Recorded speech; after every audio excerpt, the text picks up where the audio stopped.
or soon and funny, or soon and funny. Now, Hono, Timwa,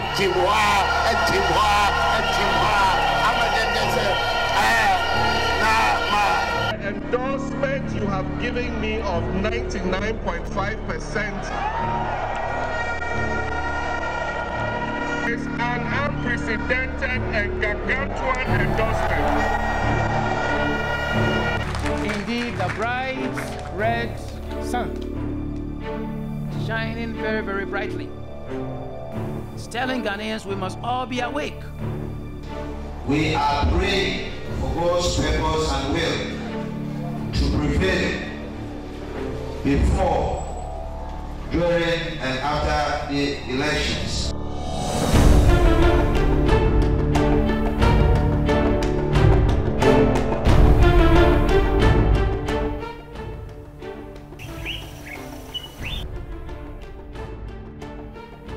She's been hailed as Africa's success story, forerunner of Africa's independence, gifted in natural resources.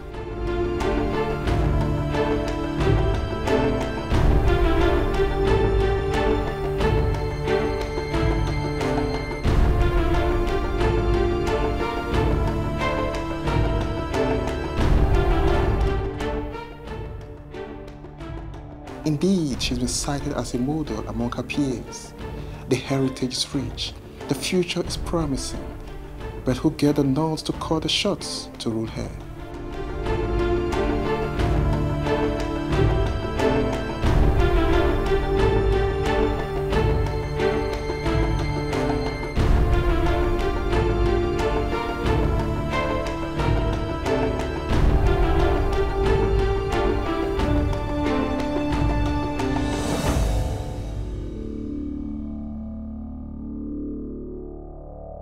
Welcome to Ghana, a peaceful country with over 24 million people.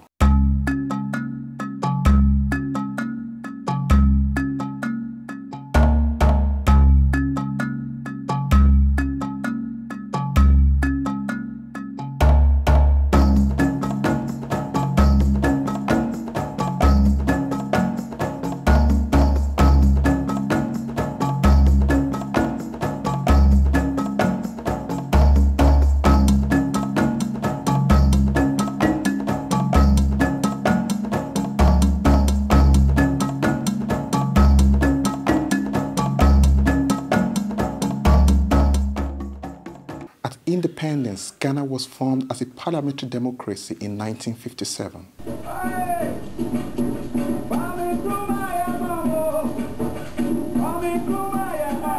At long last, the battle has ended. There is a new African in the world. That new African is ready to fight his own battle and show that after all, the black man is capable of managing his own affairs.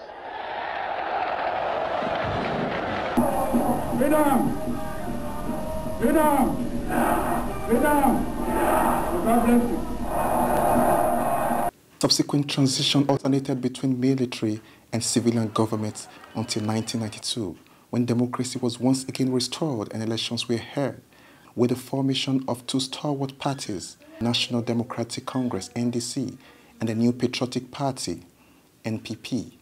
Then military head of state, Jessegeorge Rawlings, led the NDC to presidency for 2 terms and handed over to the opposition NPP in 2001. For 20 years now, Ghana has gone to the polls every 4 years. In 1992, 1996, 2000, 2004, and 2008. There's hardly a government that could sufficiently satisfy the needs of the people. Well, the people have the mandate to change government every 4 years. The baton has gone from ex-President Jessegeorge Rawlings to John Kufuor, to John Evans Atta Mills, to President John Mahama. Before now, Ghanaians have voted based on party affiliations.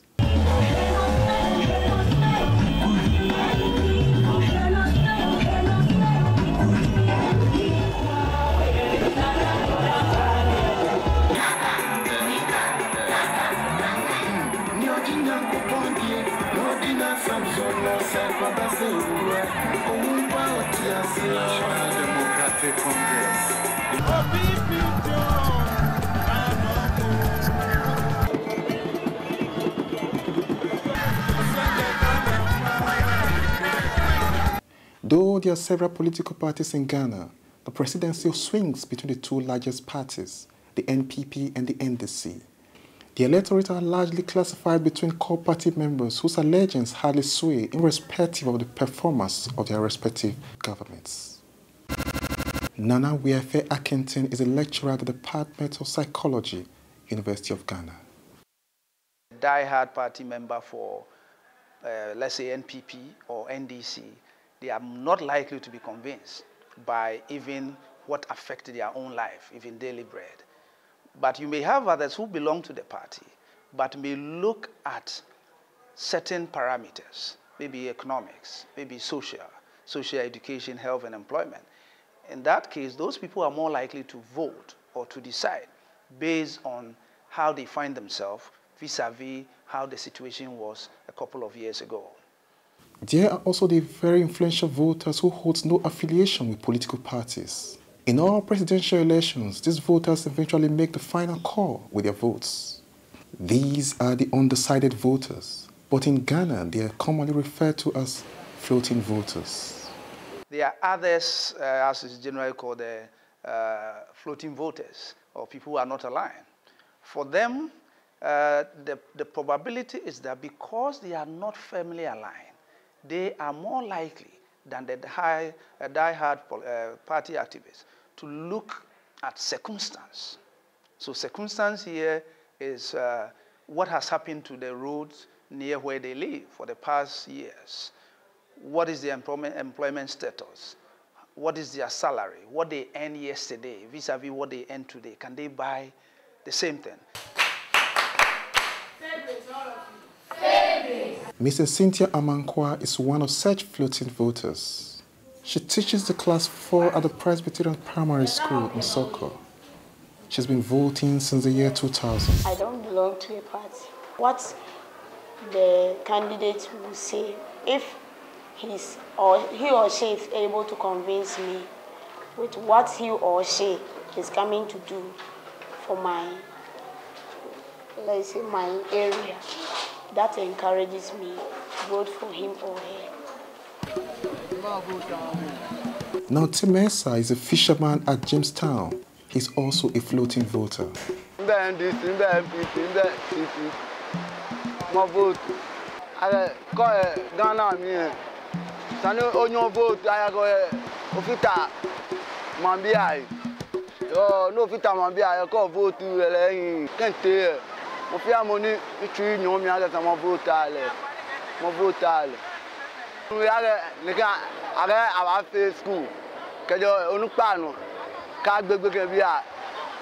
Free education.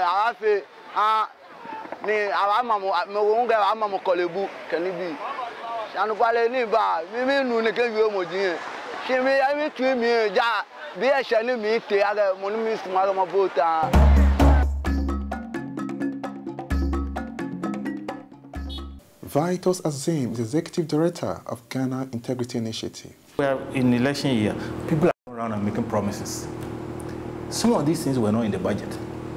So you start projects towards the end of the year, or you just make promises. Then when you win and you come, people are going to come and say, you promised us this. We need it. What do you do? In this election year, the tussle for power takes another turn, partly because floating voters have become more perceptive, most aware of the nation's wealth and corruption of public servants. As I said today, more promises, pledges are being made.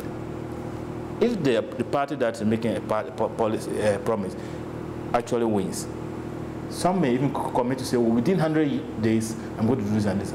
It should be possible to go and find out, have you actually been able to do this? Where is the evidence? So if I change this year to another party, I don't see a difference, an improvement in my life, why should I continue to be voting? Political parties are not doing much campaigning to buy the people's trusts.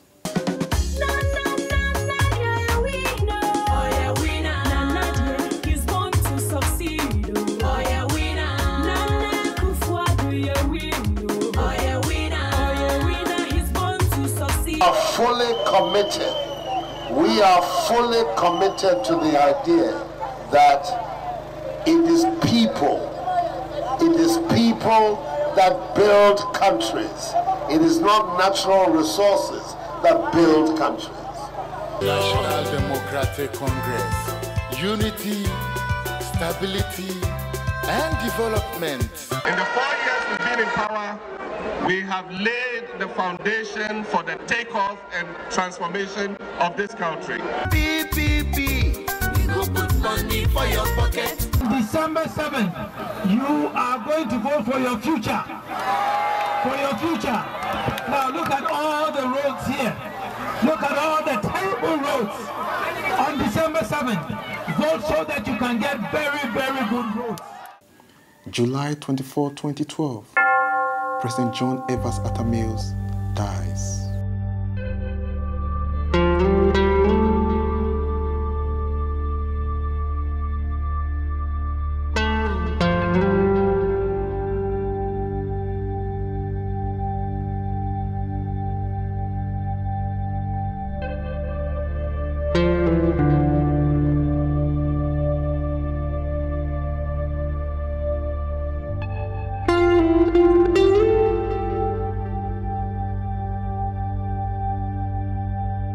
He was the flag bearer of the NDC until he passed away.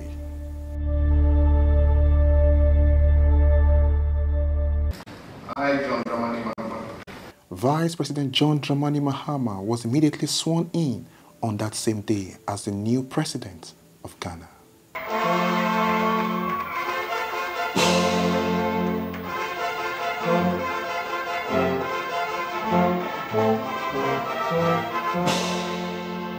He was later endorsed as the flag bearer for the NDC.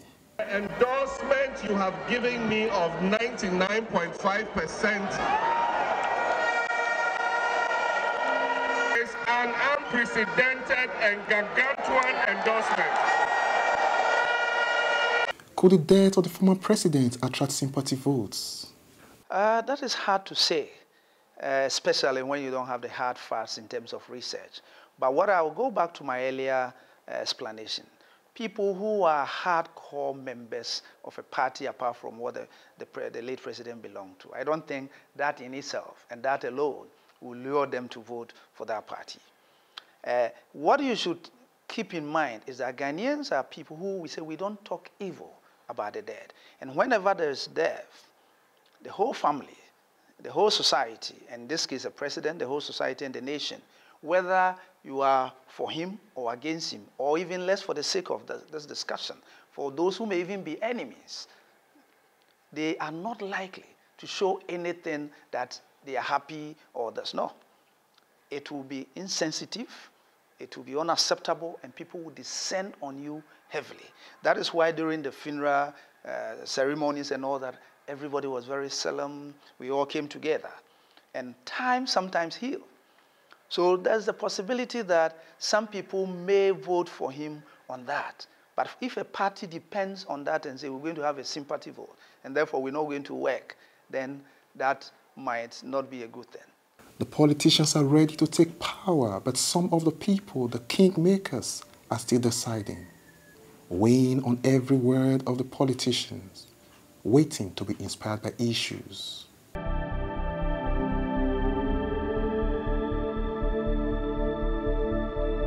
I'm going to vote for somebody that will favor the youth, whose policies favor the youth. Are these campaign adverts adequate to convince the people for their votes? It is not adequate, but it is the instrument that they are using to persuade you for your vote. Now, for those that have been in power before, you will look at their track record. NPP has been in power for 8 years. NDC has been in power for almost 12 years. You look at their track record.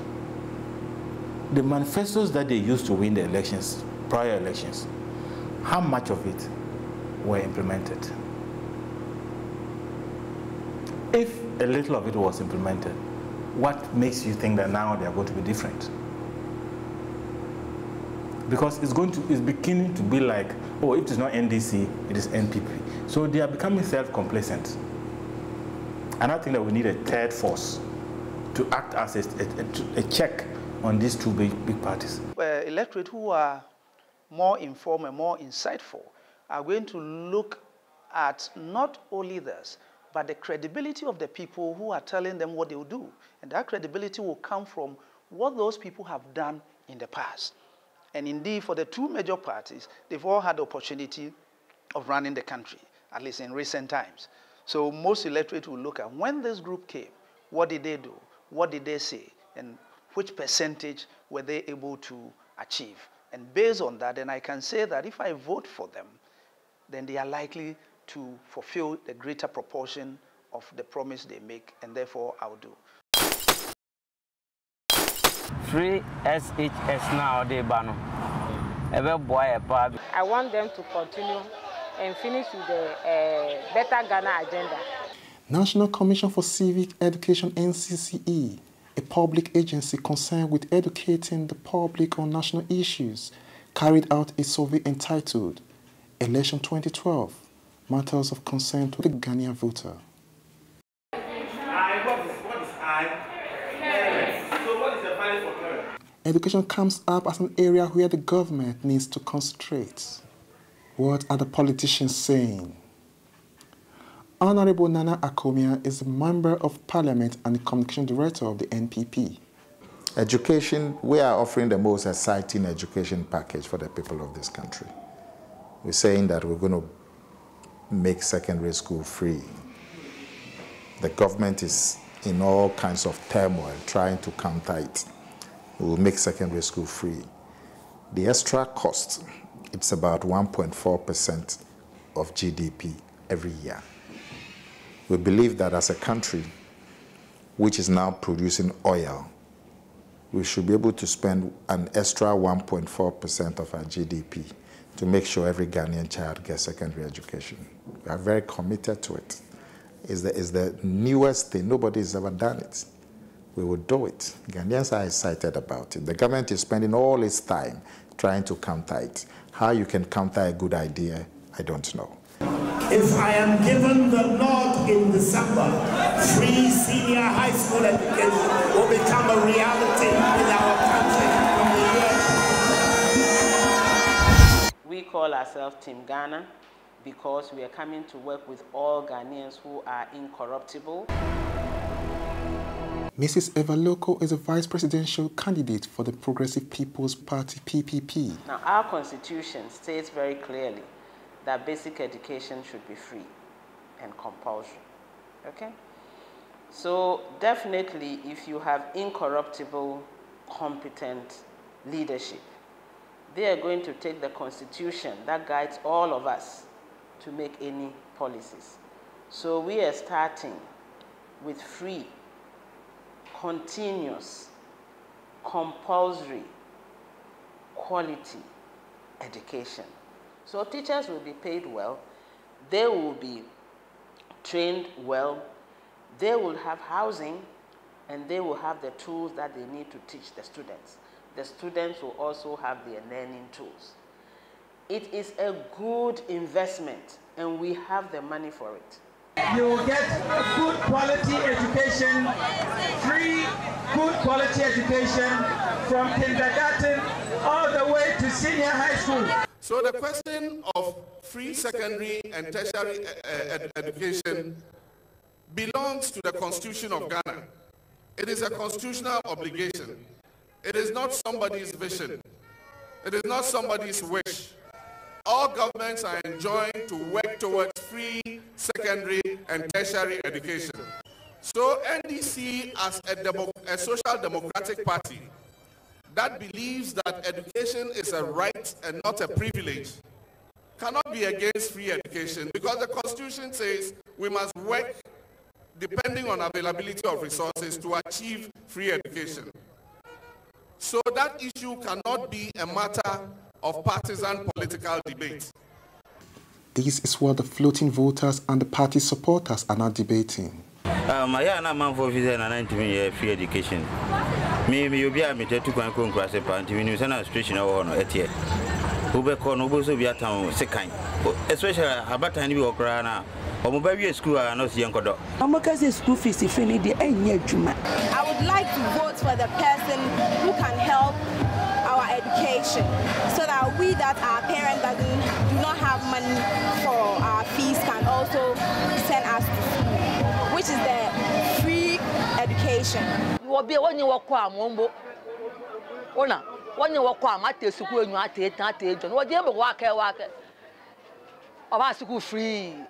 Time. A small constituency in Brong-Ahafo region could not vote during the normal runoff elections on December 28, 2008. It was the vote that eventually gave the NDC victory. To find out what really happened and the rate of development so far, we took a trip to Time.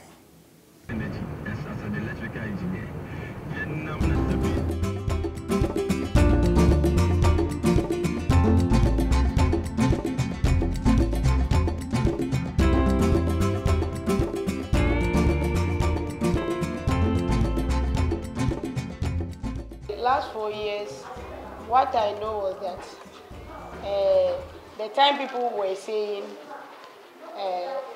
they should go and check the voters register before they come here.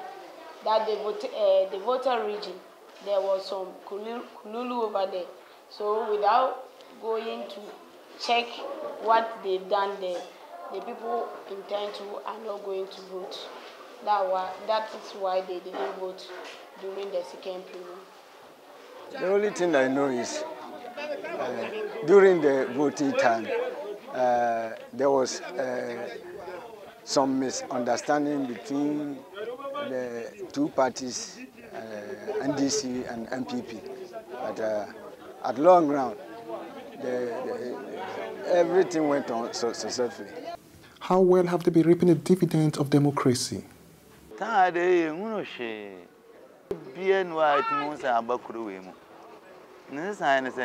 If you go to some of the communities, you have been putting up some structures for school structures. And if you look at, I don't know where you came from, if you look at Wenchi Road, the bridge that is a wooden structure is now put into a proper shape. And even we just drove on this morning when we were coming. So there are some improvements. For me, for my part, I know the government has done something for the time. Yeah. So the major issue here is poverty. It's only poverty that is killing us. And it is only poverty that has bring a lot of the teenage to enter into bad habits. Coming back to the country's capital, as campaign continues, with all party supporters throwing their weight behind the candidates of their choice, health becomes a topical issue. Nowadays, the health insurance, if you have the health insurance card, you go to the hospital, they don't take care of you again. If they even take care of you, all the drugs that they will prescribe for you, they will write for you to go and buy it. If you have money, you'll get it at the pharmacy there. But if you don't have money, they will prescribe it to you to go outside. There is no drugs at there. Listen, so indirectly, the card is not working again. So we want to vote for somebody that will come and then strengthen the system again, so that the poor people can also be guaranteed with the health care that we were guaranteed at first. Because of the reason why with the health insurance was good is that the cash and carry, it's not anybody that can pay for the health insurance, the money. If you don't have the money to pay upfront, the doctors will look at you and you will die. These are the causes of death, so many deaths. That's why the former administration instituted. But now it's like everything is going wayward. I will vote based on the health care in our country, because of late, when you are sick and then you go to the hospital, if you don't have money, and then if you don't have money, they don't take proper care of you. Here you are going to school. Because of malaria, you can't go. Because of malaria, the teacher may not be able to go or will not go. because of cholera, same, because of all these preventable diseases, we lose productivity and we lose people's learning because they are sick. So you cannot have good policies for education and jobs without having a good policy for health. Therefore, we looked at everything and we said, yes, you might fall sick. There are structures and things that we will enhance them. But our focus is going to be on preventable health care. The NPP government introduced the National Health Insurance Scheme, NHIS, during President Kufuor's regime, whereby Ghanaians signed up and were treated. Nana Akomeah believes the NPP will restructure the NHIS. Today, the National Health Insurance is in serious trouble, mainly because the reimbursement of the providers, the clinics, the hospitals, polyclinics, and so on, the reimbursement delays. The law or the regulation provides that there should be transfers or reimbursement should be done within 3 months. As we speak, it takes at least 5 months to transfer the money. So when the hospitals have provided service and 3 months they are not getting their money, you take the card, they throw it away. So the numbers of the health insurance, active members on health insurance, have dropped from 9.9 in 2008 to 8.2 last year. That shows you that people are losing confidence in the scheme. The biggest problem is the gap between when the service is provided and the payment. And that's a function of the government. The financing of the health insurance has all been laid out, 2.5% of VAT. So the efficiency of the collection, the efficiency of vetting the claims from the hospitals and the clinics and transferring the money, that efficiency is what is delaying the reimbursement. So 5 months, you haven't gotten your money. You would not keep treating people for free. We will change that. The MPP will go a step further to save our health system and keep our people healthy.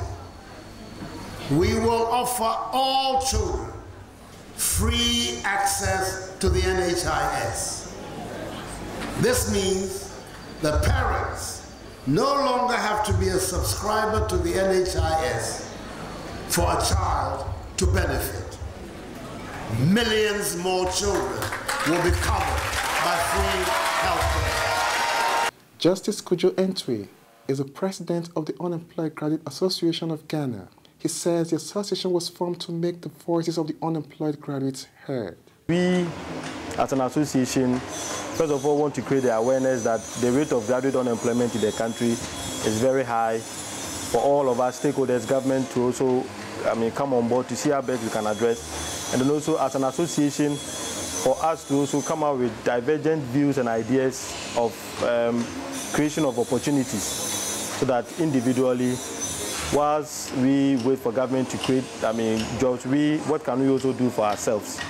The politicians are all out with their campaigns to address the issue of unemployment. We are establishing what we call a Young Entrepreneurs Program, and that is part of our job initiative. Our job initiative is to promote small and medium enterprises so that they can roll out jobs in the plenty.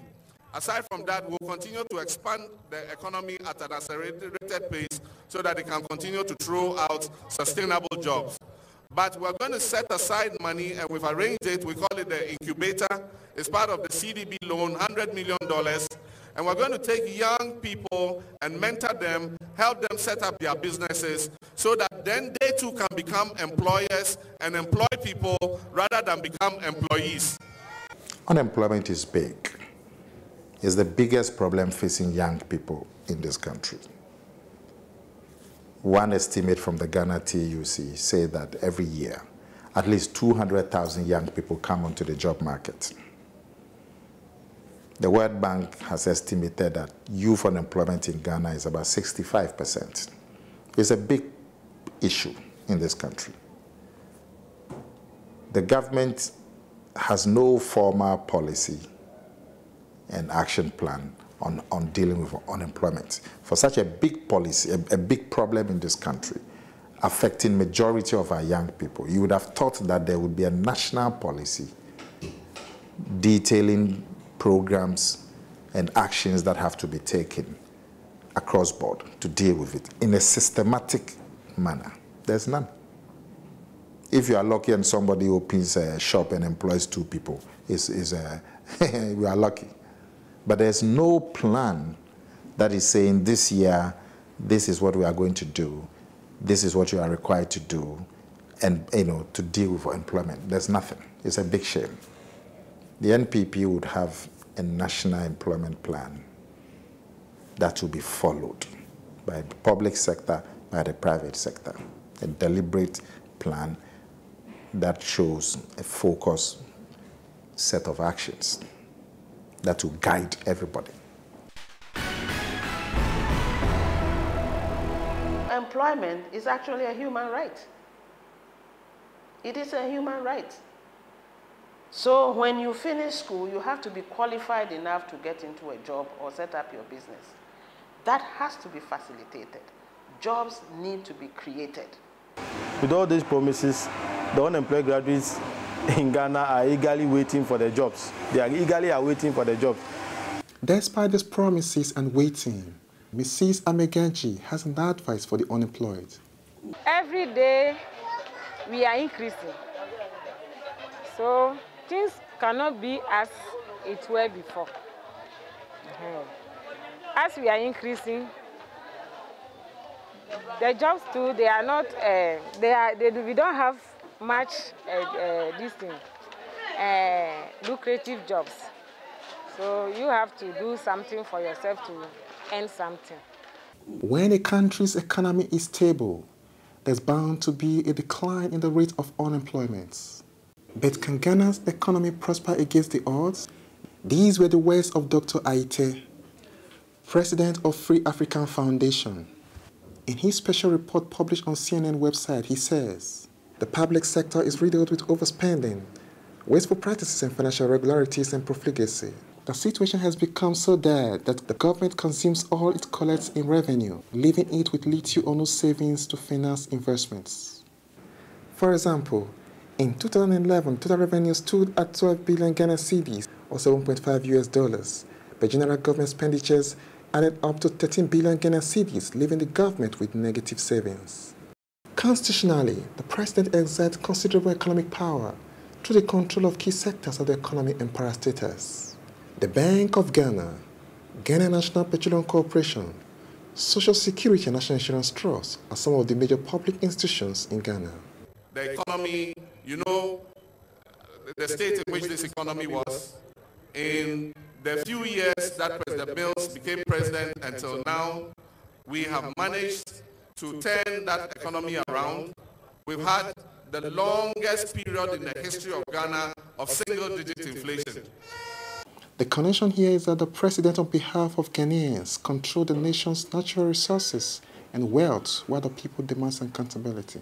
Gertrude Yamedi says the president has done well in managing the economy. Bibia akosuye ewi ase o ye ejuma nko de uni problem san krofo ne de mimi hu ni se sabi o me ya from ni kakra enu nti no mu hu ne a mhama eye no nkofo mo ka se ye hu kire ye o kwan be so current government no all lead your mind no ama economy na very very tight o ye bibia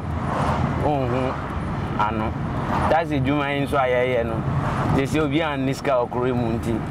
Obi and Timenfro. Obi drive the whole day, we say scra the ball. Inti ama living standard no I very very bad. Oko Kruma, Oto BBNA, it's now enough price and almost doubled. It's making life very very difficult to live. And to me, I believe and I know MPP as the men, and Nana being the leader, I know things will work well because I saw what Kufuor did when he was in power.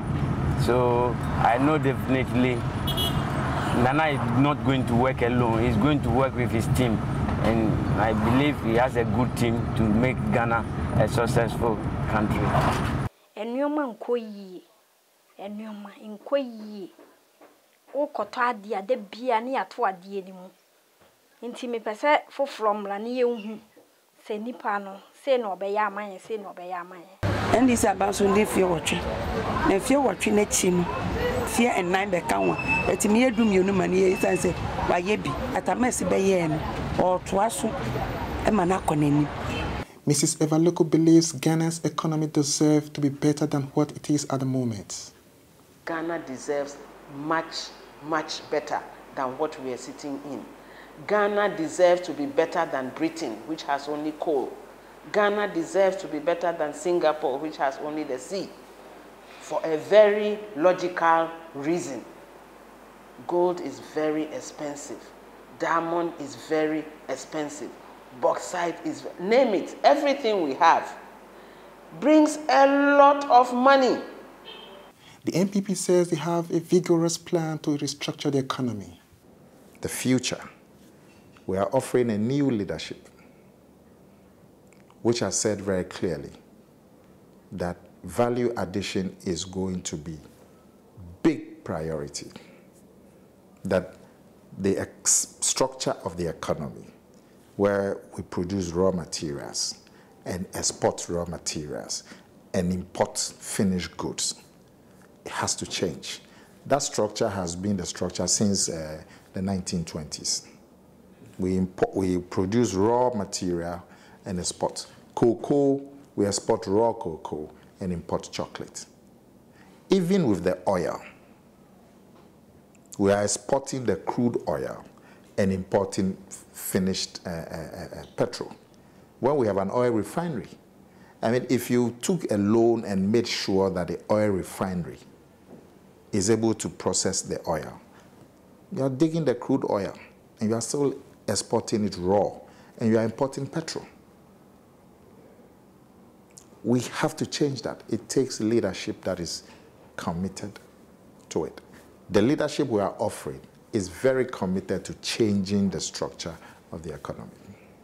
Mining has been an integral part of our economy for hundreds of years, but Ghanaians have never really controlled the business. When voted into power, I will see to it that the universities fulfill its mandate so that in the not too distant future, Ghana will be self-sufficient as far as mining technology is concerned, and that Ghana will get, at long last, full value from its mineral wealth. The decline of the Ghana cedi has been greeted with mixed reactions and accusations. Imagine that in 2007, we hadn't cut off 4 zeros from our cedi. You would need Ghana must go to carry money to the bank. That is right. But we cut off that and we thought we were doing well. When we did that, the cedi was higher than the dollar. Yes. In less than 1 year, the situation changed because it was artificial. It was an artificial policy. Just don't wake up overnight and say, okay, let's take off 4 zeros and have a better thing. And let me tell you an experience. 2006, the same July 1, I was in Mozambique. They cut off 3 zeros. It was 20, the money they spent is meticas. It was 27,000 to $1. This year, June, I was back in Mozambique. It was, so when they cut off the 3 zeros, it came to 27 to $1. This year, June, I went back to Mozambique. It was still 27 meticas to $1. Why is the situation different in Ghana? Because most of the things we consume in Ghana here are foreign-based things. And if the dollar rises as compared to our cedi, it makes things very, very tough in this our country. 2007, all of you remember when the cedi was redenominated. The cedi was 93 pesos to $1. And it became a point on which our opponents who were government at the time proudly boasted that the cedi was more powerful than the dollar. By the time the MPP left office, the cedi was trading at about 1.2 cedis to the dollar. In the first NDC government from 1993 to 2000, 8 years, the cedi fell by over 1,000%. It used to be 540 cedis to the dollar. In 8 years, it fell to 6,400 to the dollar. In this 8 years, 1993 to 2000. And these are facts that you can check. When the NPP came from 2001 to 2008, the cedi fell by just about 60%. So that track record is there. If you take the NDC number 2, the current government, in just 3.5 years, the cedi has fallen by over 80%.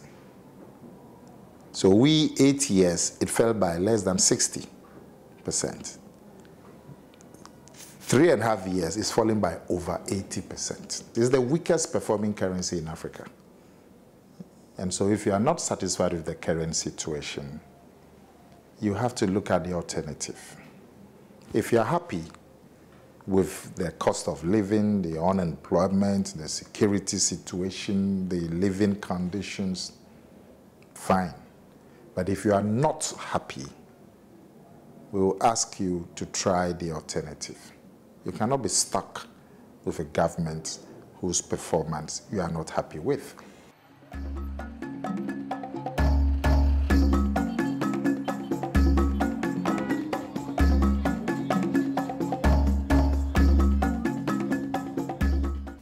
The future of Ghana is pregnant with great opportunities, but these can only be impeded in an atmosphere of corruption.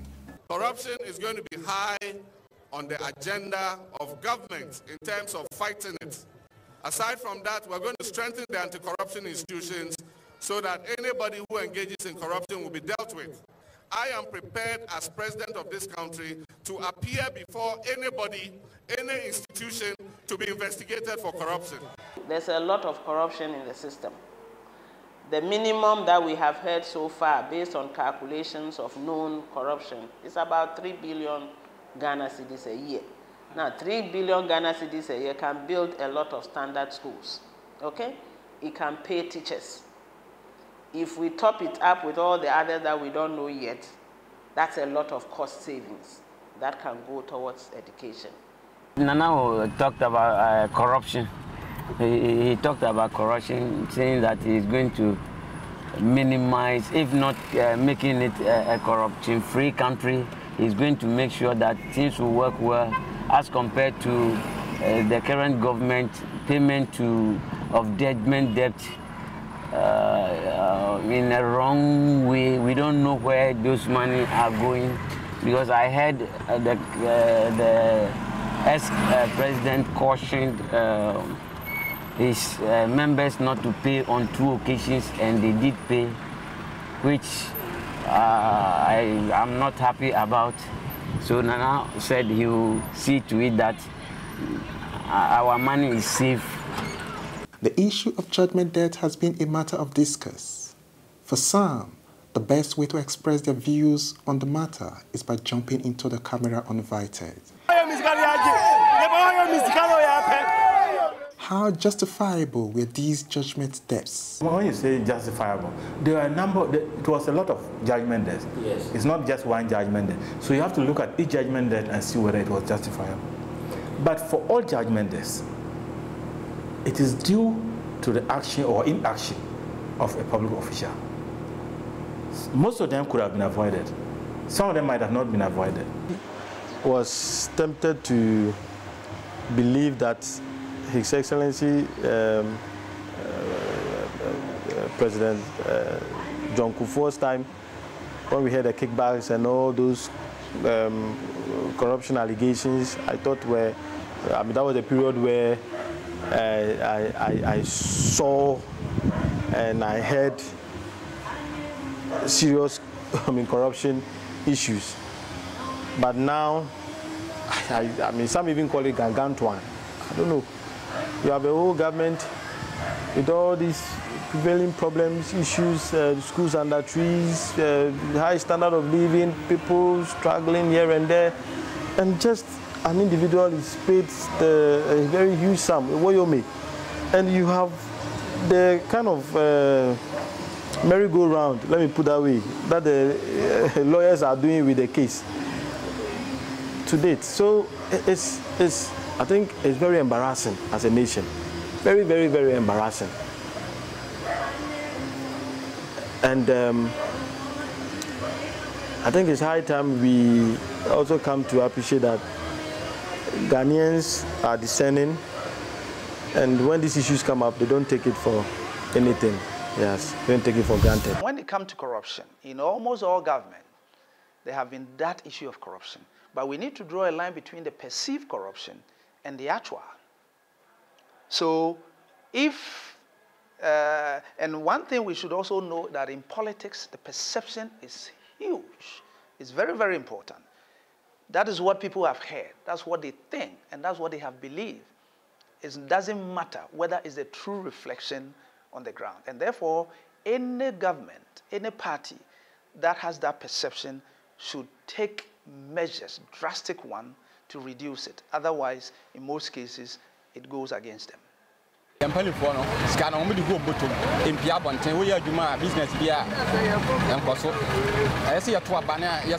some, corruption can be defined in different terms. But what is the cost of corruption? The cost of corruption, some people have given estimates in monetary terms, but we have not been able to come out with any estimates in monetary terms. But just look at it in a practical way. You award a contract that is supposed to cost 100 million cedis to a contractor. Before you award that contract, you have already taken 10 million cedis from the contractor, which means that the contractor has 90 million cedis to do the job. So the contractor goes to do the job with the 90 million. He expects, let's say, 20% profit. That brings it down to about 70 million to do the job. As he's doing the job, you, the one who awarded the contract, is not the one supervising the job. So the supervisor too comes. You are not delivering, you are doing shoddy work. So you take another 10 million and give to the engineers, the supervisors. So at the end of the day, you do a bad job. One, if the money is got from a loan, we are going to pay, maybe take 10 years, 20 years to pay that loan. Meanwhile, we will not benefit from the use of that road for 10 years.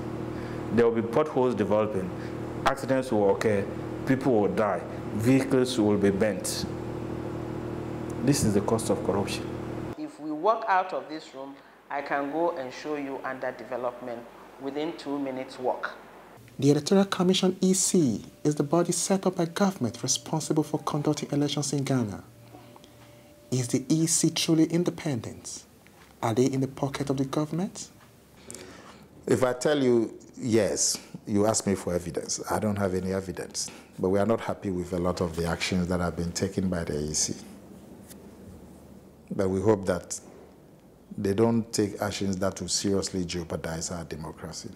You see, I have no evidence to say that the EC is in the pocket of the government or the government is in the pocket of the EC.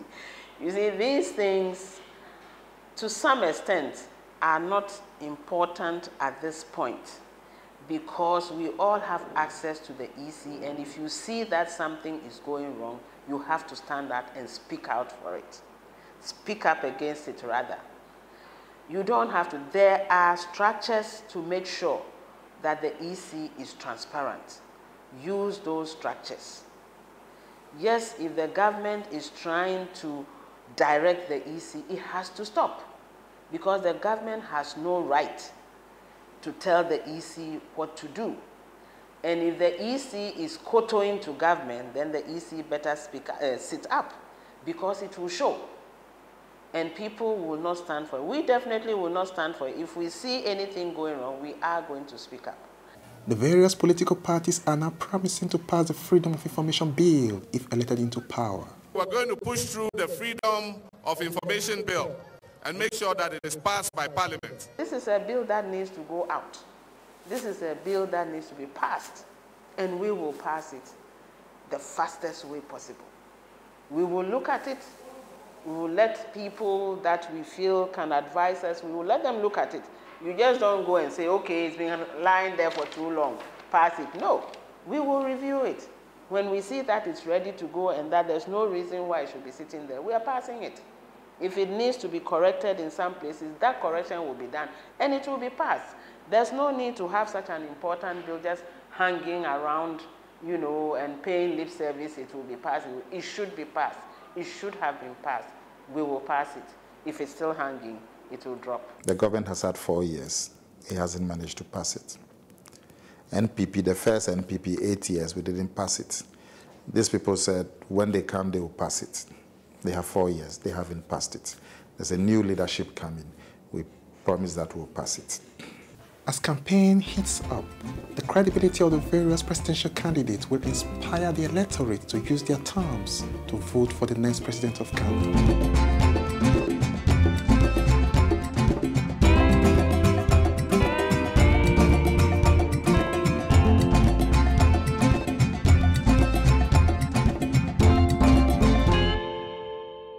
The credibility would depend on the person's past history, whether he has been an assemblyman, an MP, or a minister.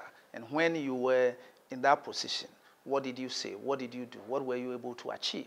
So based on that, people will perceive you as being credible or not being credible. How much credibility can be restored now before the elections? Mr. President, those who have been sitting in the comfort of their homes, whether in Ghana, abroad, the US, in hospitals,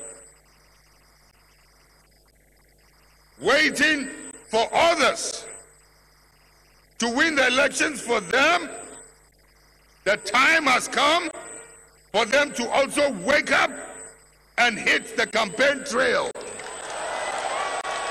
It's left with the politicians to employ means that will ensure them maximum votes. Even in the midst of these campaigns, Ghanaians are still having fun.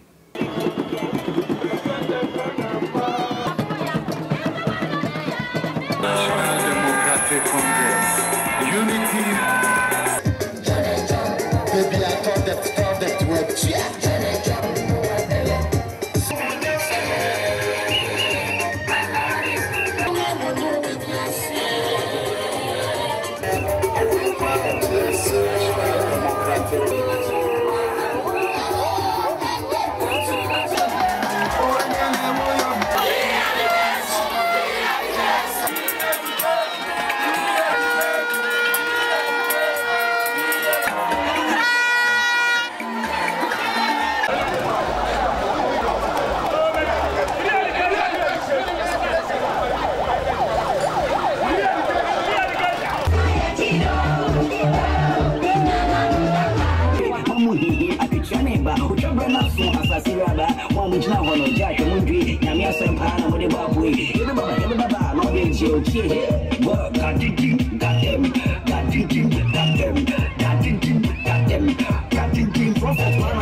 They are now waiting and looking ahead to gather once again at the Independence Square for the swearing in of a new president.